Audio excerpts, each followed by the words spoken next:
Bismillahirrahmanirrahim. Assalamualaikum warahmatullahi wabarakatuh.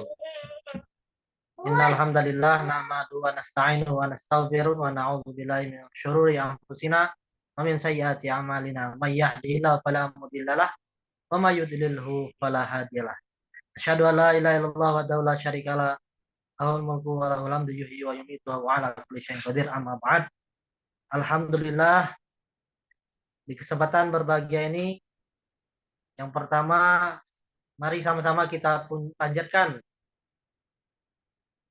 puji dan syukur kita kehadiran Allah Subhanahu wa taala atas berkat rahmat dari Allah kita dapat berjumpa di media Zoom kali ini, yang mana sudah lama tak berjumpa, rasanya rindu itu memang berat. Nah, berat ini katanya Dilan, ternyata betul berat. Kita mulai lagi di sesi ini. Alhamdulillah, Allah berikan kemudahan dan kelancaran pada malam hari. Selawat serta salam tak lupa kita aturkan kepada Nabi kita, Nabi Muhammad Sallallahu Alaihi Wasallam. Atas berkat perjuangan beliau kita bisa merasakan manisnya iman dan Islam. Yang kami hormati Ketua Yayasan Gria Sehat Istana Al-Ustadz Burhanuddin Mojokerto, dan yang kami hormati pula segenap jajaran pengurus Yayasan Gria Sehat Istana, dan yang kami hormati pula para trainer nasional GSI yang tidak dapat kami sebutkan satu persatu, dan yang kami banggakan selalu para peserta pelatihan bekam ahli utama. Di kesempatan berbahagia ini, materi yang akan kita bahas yaitu diabetes. Izinkan saya, Bapak Ibu sekalian, untuk memaparkan materi diabetes. Tentu seperti biasa yang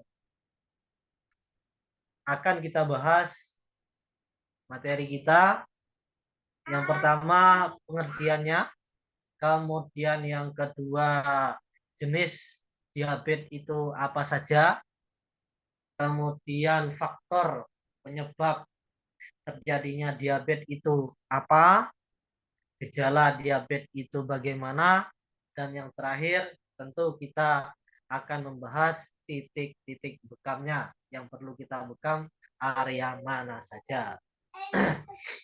Untuk mempersingkat kegiatan kita di malam hari ini, langsung saja pada pengertian diabetes.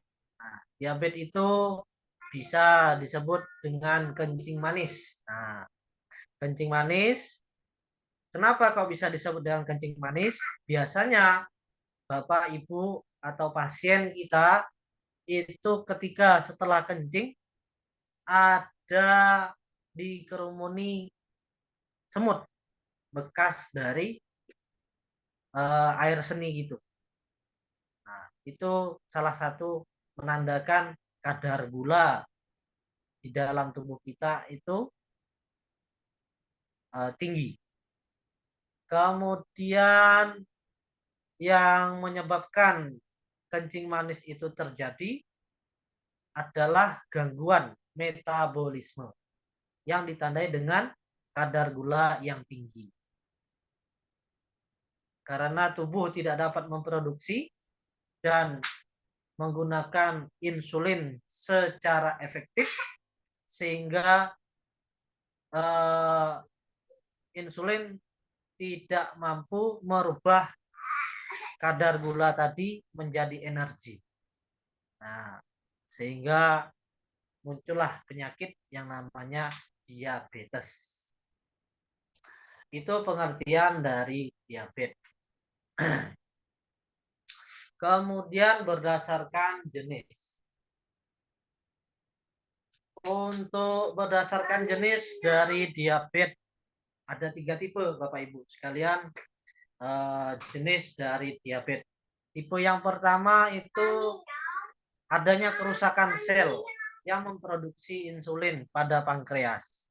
Jadi pankreas itu letaknya di belakang lambung, bagian sebelah kanan. Itu adanya kerusakan sel sehingga tidak dapat memproduksi insulin. Kemudian biasa terjadi untuk tipe 1 ini untuk anak-anak dan remaja. Tipe 1. Biasa terjadi pada anak-anak atau remaja. Sehingga akan diminta oleh ahli medis untuk selalu mengkonsumsi obat-obatan atau disuntik insulinnya. Nah, kalau sudah terkena tipe pertama 1 ini, biasa menyerang pada anak-anak ataupun remaja. Ada yang tipe kedua. Tipe kedua ini cenderung menyerang pada orang-orang dewasa. Nah, atau faktor gaya hidup. Kalau ini tipe 2 ini memang tidak dapat lagi menggunakan insulin dengan efektif. Pankreasnya ada kerusakan. Nah, sehingga tidak bisa lagi pankreas itu tidak bisa lagi mencetak insulin dengan cukup, maka butuh bantuan insulin dari luar, biasanya disuntik. Kemudian tipe yang terakhir adalah tipe ketiga. Tipe ketiga ini adalah rata-rata yang diserang adalah wanita hamil. Wanita hamil bisa sekali terkena diabetes karena hormon, sehingga sangat hati-hati sekali untuk mengkonsumsi yang manis-manis bagi wanita hamil. Dan biasanya juga jika sudah melahirkan, itu wanita hamil kadar glukosanya akan menurun kembali normal. Namun tidak menutup kemungkinan dia akan masuk kepada jenis diabetes level kedua. Nah, kalau jenis diabetes level kedua, maka perlu ada namanya pengecekan glukosanya. Kira-kira glukosanya berapa? Sehingga normal apa tidak. Itu Bapak Ibu sekalian berkaitan dengan jenis diabetes.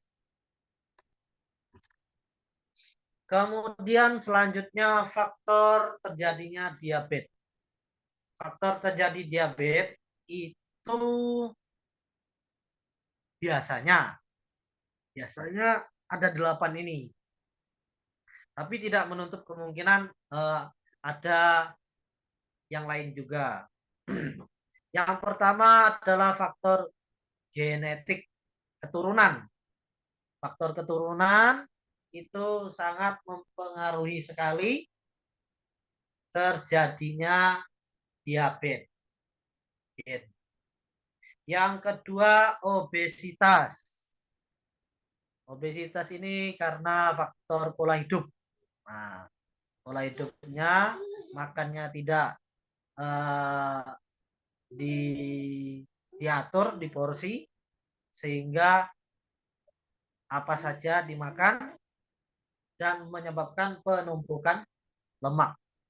Ketika penumpukan lemak, maka sistem kerja dari pankreas juga akan menurun.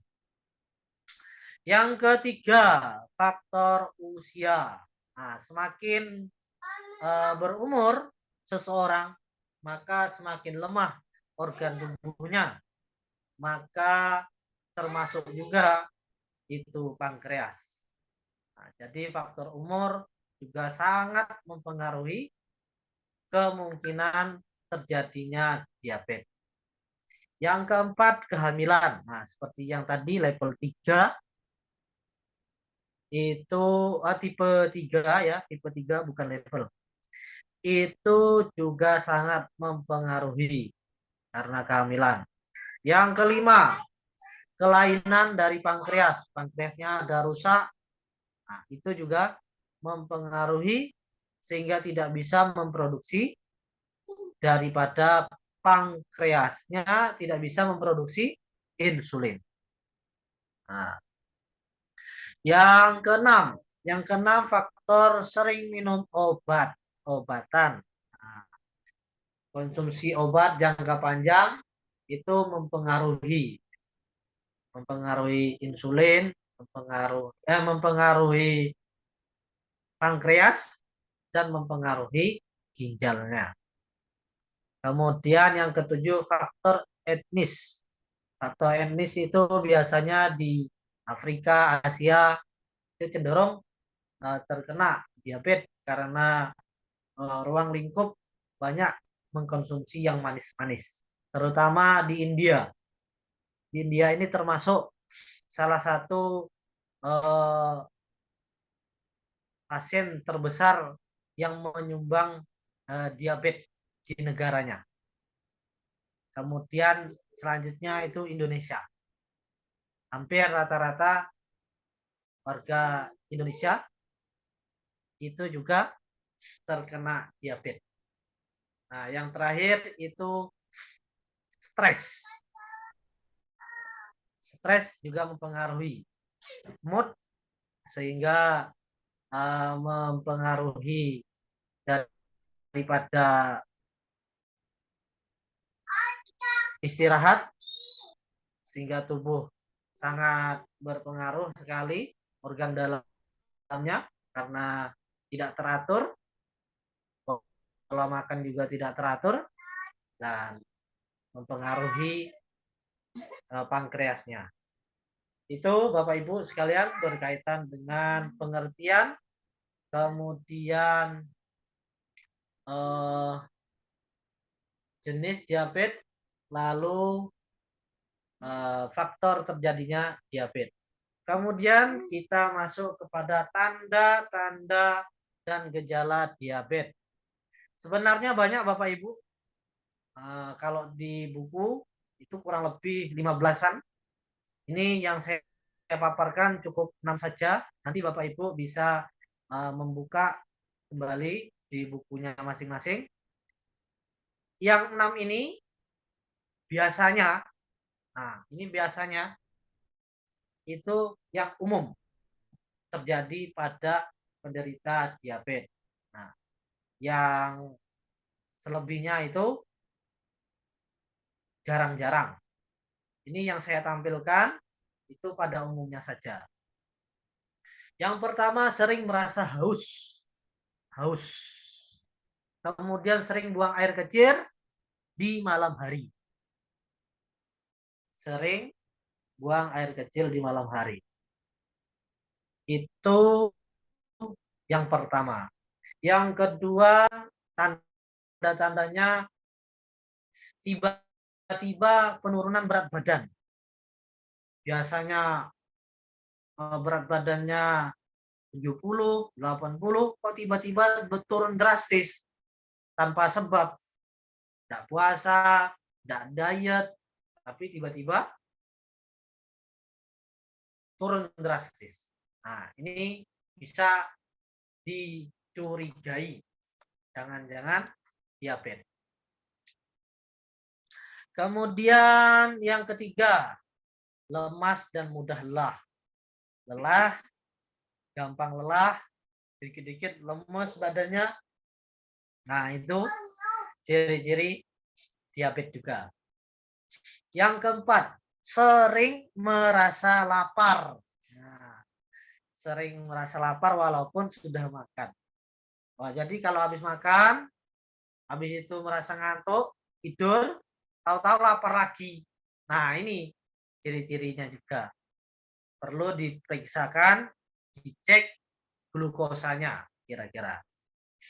Terus yang kelima, sering mengalami infeksi, terutama infeksi kulit, saluran kemih, kemudian infeksi jamur pada area kelamin. Nah, biasanya itu cenderung menyerang pada orang-orang yang diabetes. Kemudian yang keenam, luka yang sulit sembuh. Jadi ada 6 tanda gejala diabetes yang saya paparkan pada malam hari ini. Namun ada banyak, sebenarnya lebih dari 6 ini. Jadi Bapak Ibu bisa nanti buka di bukunya yang sudah saya kirimkan di grup. Insya Allah nanti bisa dibuka kembali. Baik Bapak Ibu sekalian, itu yang berkaitan dengan teori kita pada malam hari ini. Sebelum kita masuk kepada titik bekamnya. Mungkin Bapak Ibu ada yang ingin ditanyakan, boleh silakan ditanyakan.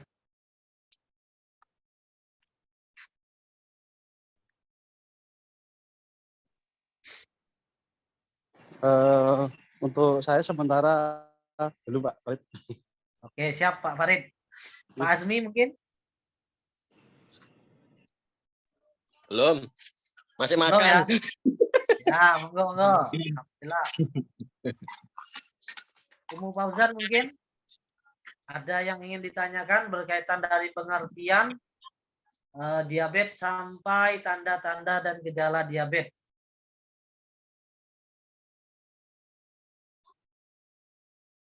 Baik, tidak ada ya? Ada.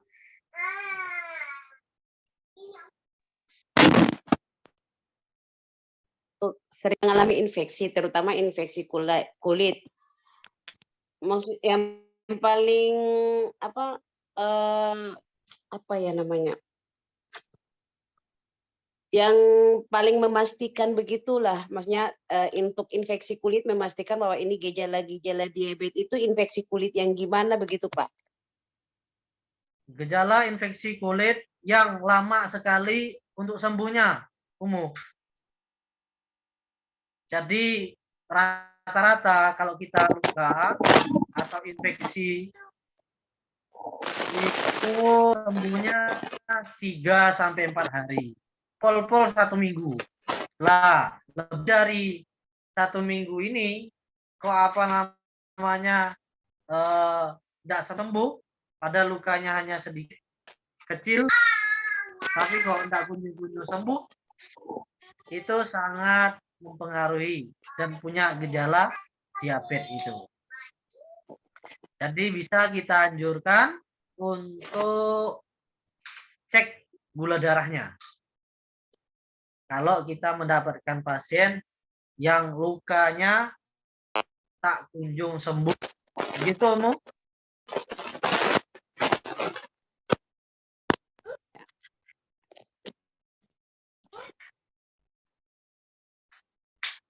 Mungkin menangani pasien diabetes.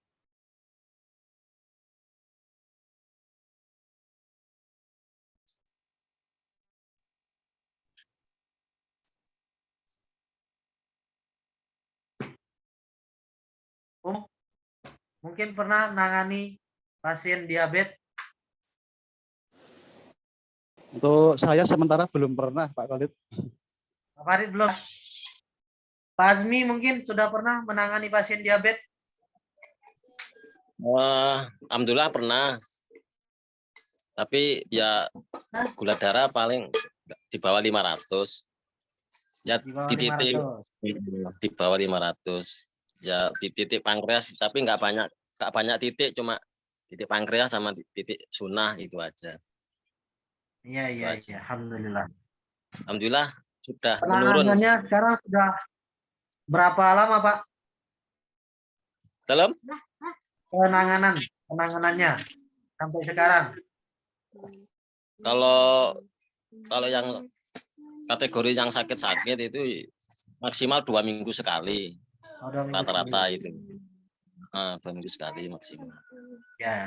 Sampai 8 kali pertemuan, bahkan lebih, yang sampai ada yang stroke, ada yang kencing manis, rata-rata di atas 5 kali pertemuan. Alhamdulillah menurun, mengurangi lah. Menurun. Alhamdulillah. Alhamdulillah.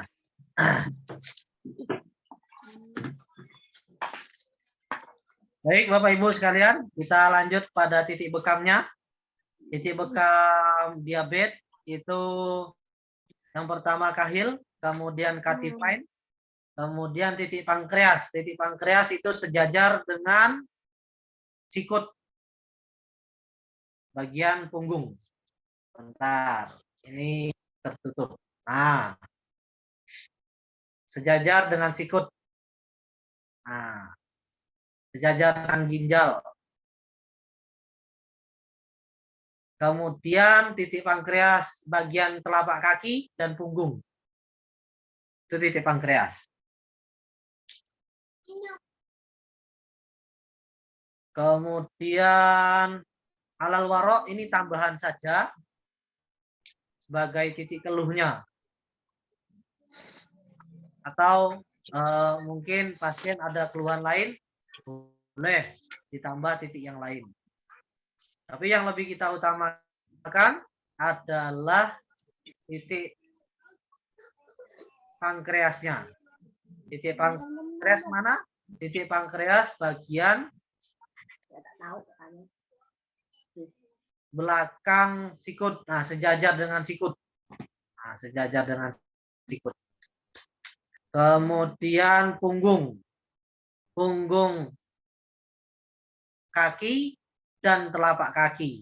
Itu titik pankreas. Nah, ini. Kayak digambar. Sampai di sini mungkin Bapak Ibu ada yang ditanyakan?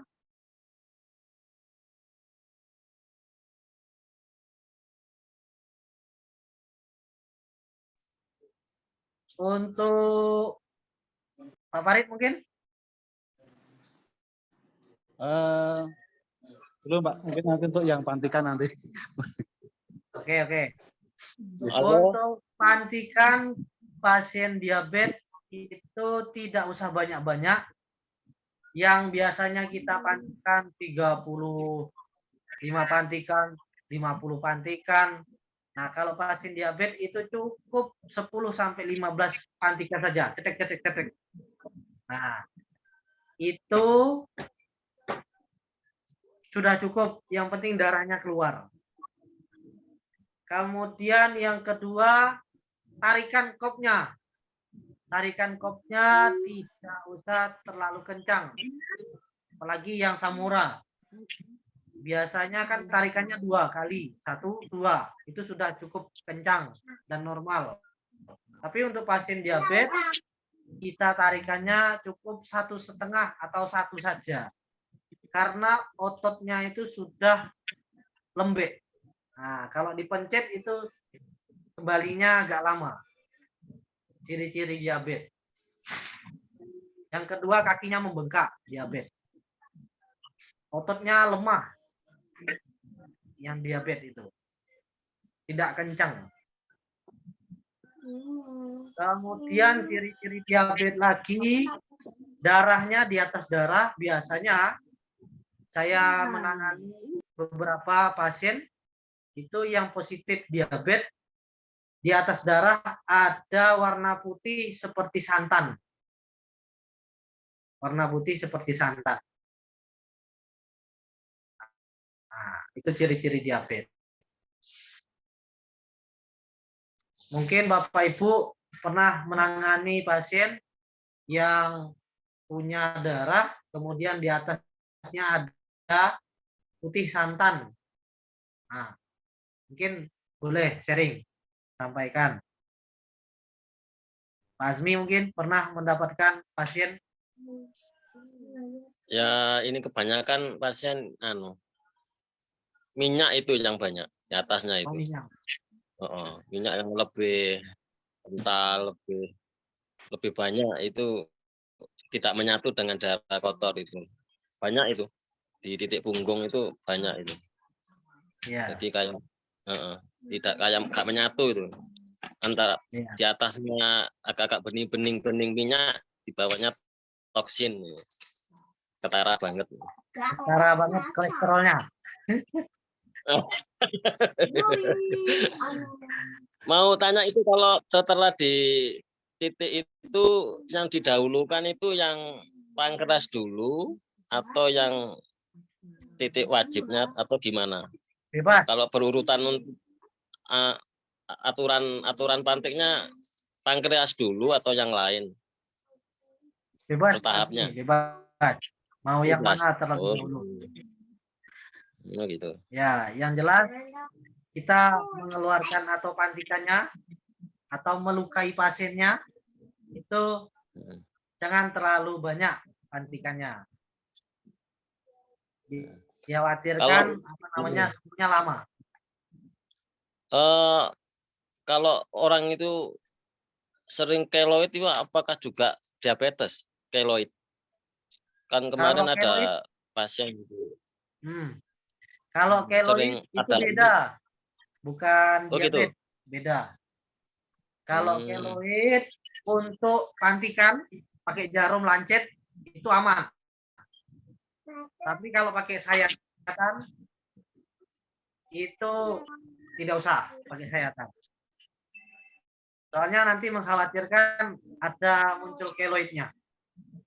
Tapi kalau pakai pantikan itu aman. Kalau yang keloid. Gitu. Termasuk Soalnya diabetes. ada teman